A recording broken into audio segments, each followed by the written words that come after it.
आनंद एक कॉलेज में छात्र था। उसने एक डीलर के शोरूम में एक सुंदर स्पोर्ट्स कार देखी थी और वो लंबे समय से अपने लिए एक ऐसी ही कार चाहता था। आनंद जानता था कि उसके माता पिता इसे खरीदने के लिए सक्षम हैं, इसलिए उसने उन्हें बताया कि उसे ये कार अपने ग्रेजुएशन कंप्लीट होने पर गिफ्ट के रूप में दे।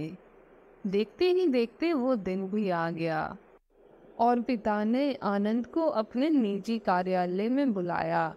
उन्होंने उससे कहा कि मुझे तुम्हारे जैसे अच्छे बेटे पर बहुत गर्व है। उन्होंने उसे बताया कि वह उससे कितना प्यार करते हैं और उसे एक प्यारा रैपर से लिपटा हुआ उपहार दिया। आनंद उस छोटे से गिफ्ट के डब्बे को देखकर निराशा महसूस करने लगा, लेकिन वह जानने के लिए उत्सुक था कि ऐसा क्या था उस बॉक्स में। इसलिए उसने बॉक्स तुरंत खोला और उसमें एक लाल कपड़े से लिपटी भगवत गीता देखी। आप इतने अमीर हैं और आप मुझे केवल एक गीता दे रहे हैं। काफी गुस्से से अपने पिता पर वो चिल्लाया और अपनी नाराजगी और गुस्से के वश में आकर न आओ देखा न ताओ, तुरंत घर छोड़ दिया। काफी साल बीत गए। आनंद अब एक सफल व्यवसायी बन गया था। वह अपने जीवन में बहुत खुश था। उसकी शादी हो चुकी थी और उसके दो बच्चे थे। उनका परिवार एक सुंदर घर में रहता था, लेकिन उसके पिता के साथ टूटे रिश्तों के कारण उसकी आत्मा अभी भी आहत थी। आनंद अपने पिता का घर छोड़ने के बाद कभी उनसे नहीं मिला था।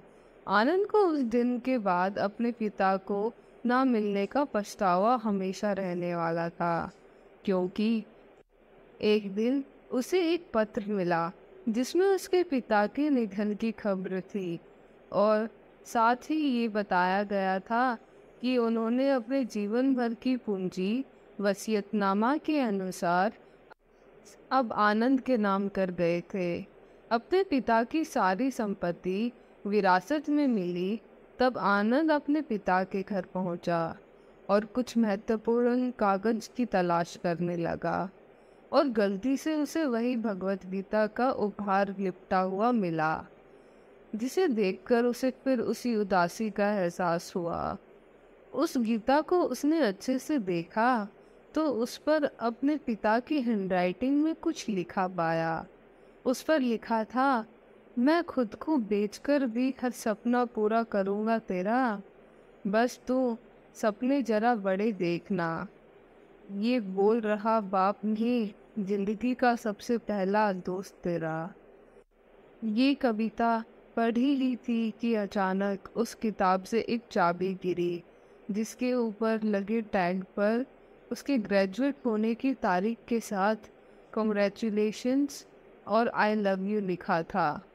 आनंद के सर के ऊपर से उसके पिता का साया तो पहले ही उठ चुका था और आज उसकी ज़िंदगी की सबसे बड़ी गलती के बारे में जानकर उसके पैरों के नीचे से ज़मीन भी खिसक गई।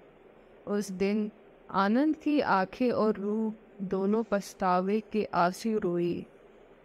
धन्यवाद दोस्तों। अगर आप ऐसी ही और कहानियाँ सुनना चाहते हैं तो इस वीडियो को लाइक एंड शेयर करें और मेरे इस चैनल को सब्सक्राइब करें।